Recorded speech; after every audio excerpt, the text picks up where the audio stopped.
que vocês estão? Tudo bem? Conforme a gente conversou, então agora eu vou fazer o comentário da prova, né, das questões que foram feitas hoje pela manhã. E qualquer coisa, qualquer dúvida que vocês tenham, queiram fazer vistas da prova, me avisem, mandem e-mail que a gente apresenta para vocês. Então a primeira questão, ela era sobre o lote econômico de compra e a pergunta em si era referente ao ganho que a empresa teria implantando o lote de compras com a redução, né? Então, reduzindo para o lote de compras, qual seria o ganho efetivo que a empresa teria aí fazendo essa decisão. E aí nós temos algumas coisas que deveriam ter sido feitas, por exemplo. Então, primeiro, calcular o custo total com base no lote praticado atualmente, que no caso era o lote de 10.000 unidades, e aí nós chegaríamos a um custo total de aproximadamente R$1.221.285. Esse é o custo total do lote atual. Então, quanto a empresa gasta em materiais daquele produto. Já para saber o ganho, teria que calcular então o lote econômico e aí com base no lote econômico fazer de novo o custo total agora usando o lote que foi encontrado. E o lote econômico encontrado, ele é de 1.687 unidades, chegando aí a um custo total de R$1.141.457,29. Só que isso não é a resposta. A resposta em si é o ganho que a empresa terá aplicando com o lote econômico, comprando com o lote econômico. Então o ganho é a diferença entre o lote atual e o lote econômico. Então essa diferença dá R$ 79.827,71. Então essa é a resposta da questão número 1, ok? Então espero ter esclarecido aí alguns pontos da questão 1 e vamos para a questão 2.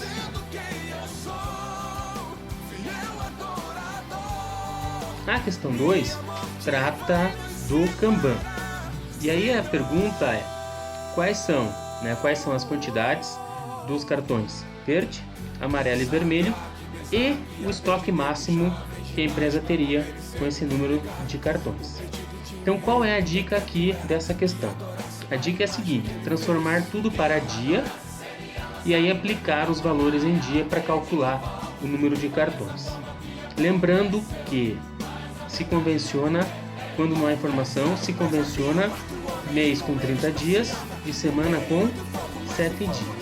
Então, no caso, o ano, porque um dos produtos ali, o produto D, se eu não me engano, ele tem demanda anual, nós temos que dividir por 360, ok? Então, as demandas diárias ficam 500 para o produto A, 100 para o produto B, 222,2222 para o produto C e 277,7778 para o produto D. Essas são as demandas diárias. Aí o tempo de ressuprimento em dias ficaria 4 para o A, 7 para o B, 14 para o C e 10 para o D. O estoque de segurança também tem que ser convertido em unidade, então no caso pega-se a demanda diária e multiplica pelo tempo do estoque de segurança. Isso nos dá 3.500 para A, 300 para B, 2.222,222 para C e 3.888,889 para D. O lote é dado, a eficiência é dada e a quantidade de peças por contenedor também é dada, isso não se altera. Então nós ficamos com o número de cartões aplicando a fórmula. Então, para cartão verde, lote econômico por QK, cartão amarelo, estoque de segurança por QK e cartão vermelho, demanda média vezes tempo de ressuprimento vezes 1 mais alfa, dividido por QK mais 1, ok? E aí chegamos ao total de 2 cartões verdes para o produto A, 4 amarelo e 4 vermelhos. Para o produto B, 1 verde, 1 amarelo e 3 vermelhos. Para o C, 3 verdes, 2 amarelos e 4 vermelhos. Para o D, 3 verdes, 2 amarelos e 3 vermelhos. Isso dá um total de cartões de 10A, 5B, 9C e 8D. Para a gente saber qual é o estoque máximo que a empresa vai ter de cada produto, é só multiplicar o total de cartões pelo QK, que é a quantidade de peças por contenedor. E aí nós vamos ter 10.000 unidades de A, 4.250 unidades de B, 11.250 unidades de C e 24.000 unidades de D. Então essa é a resposta da segunda questão. Vamos para a terceira?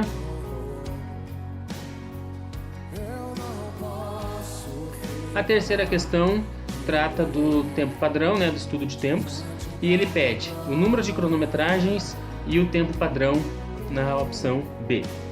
Então, para fazermos o número de cronometragens, nós precisamos tirar a média. A média são os tempos que foram dados no enunciado dividido pela quantidade deles, média simples. Isso nos dá um tempo médio de 17,16667, ok? Isso está em segundos, então não esqueça, segundo. A amplitude, vocês tinham que calcular. Isso é o que? É o maior tempo menos o menor tempo. E essa amplitude dá 9,8 segundos. O erro relativo é dado, 8%, então fica 0,08. O Z de 95% é 1,96. E o D2 para 6 tomadas de tempo é 2,534. Aplicando esses dados na fórmula, fazendo ela, nós chegamos no número arredondado de 31 cronometragens. Então esse é o total de cronometragens que devem ser realizadas. Como nós já fizemos 6, então nós precisamos apenas fazer o complemento das 31 para termos esse nível de confiança estipulado. Já o tempo padrão, como ele é um tempo padrão considerado cíclico, então no caso nós precisamos fazer o tempo normal, encontrar o fator de tolerância e aí multiplicar um pelo outro para acharmos o tempo padrão. Então o tempo normal é o tempo cronometrado vezes a velocidade que foi dada no enunciado, no caso 115%. Isso nos dá um tempo normal de 19,7416 e assim por diante segundos. O tempo padrão, nós precisamos então calcular o fator de tolerância.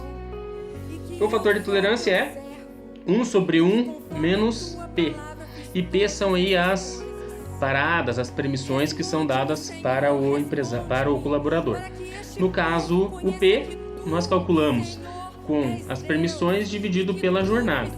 As permissões são 20 minutos e 25 minutos para necessidades pessoais e alívio de fadiga. E a jornada é lá de 7,33. Então, soma-se os dois, 45 minutos, pega os 7,33, multiplica por 60 para deixar em minutos, e aí nós temos o P para inserirmos na fórmula do fator de tolerância. E aí fica então 1 sobre 1 menos P, e aí nós achamos o tempo padrão, que dá 21,9918 segundos, ok?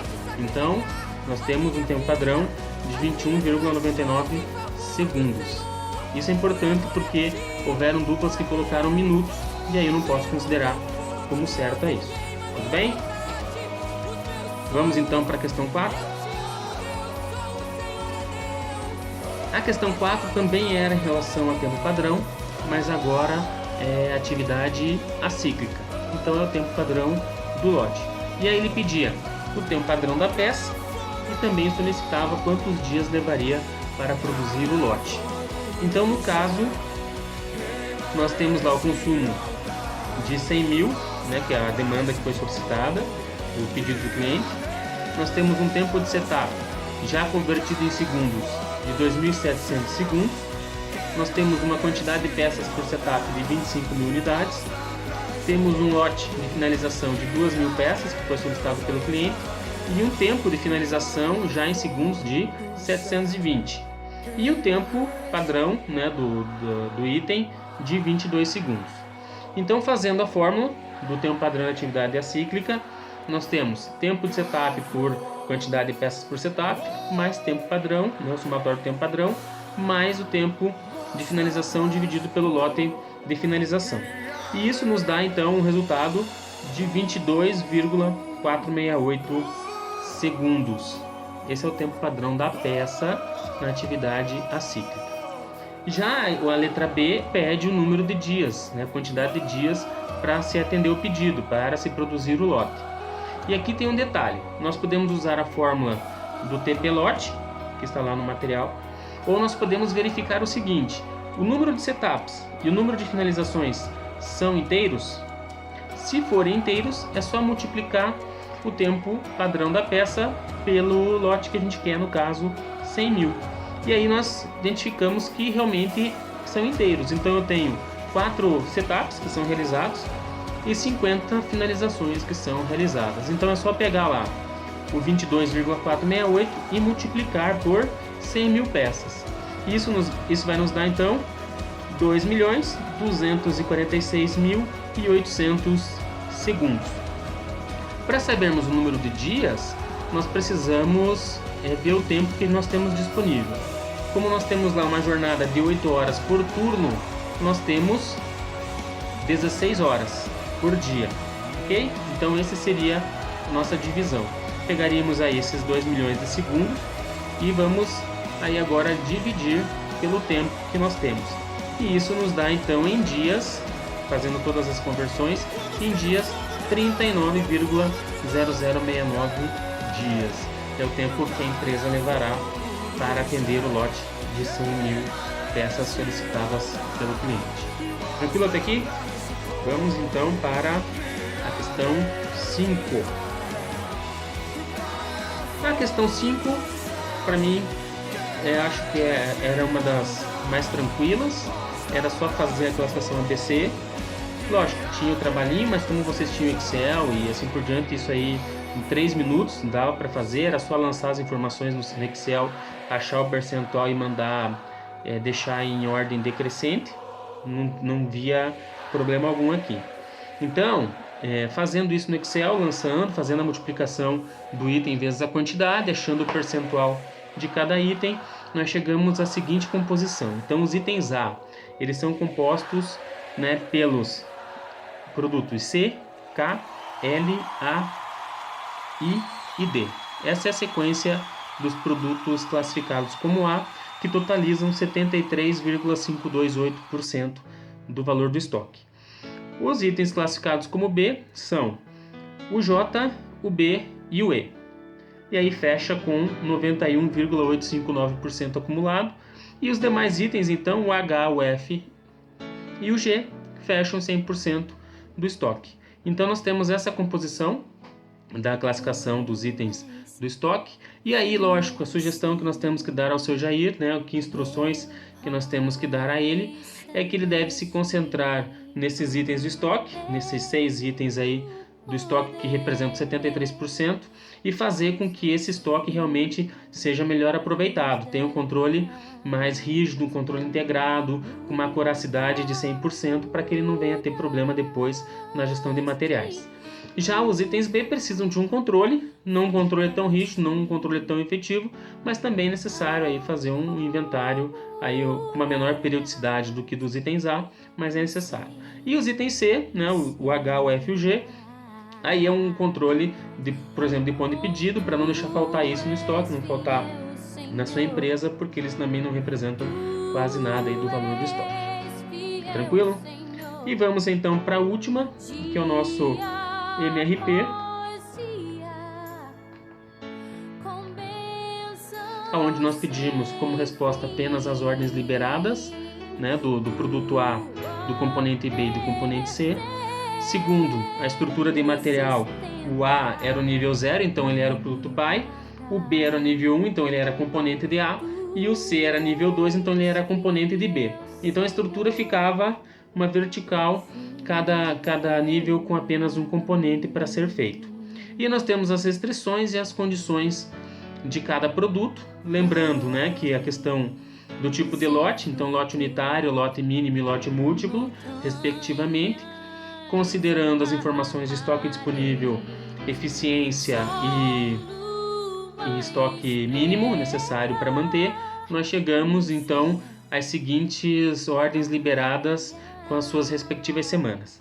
Então, do produto A, nós temos uma ordem liberada de 15.152 unidades na semana 4, de 18.182 na semana 6, de 10.102 na semana 7 e de 12.122 na semana 9.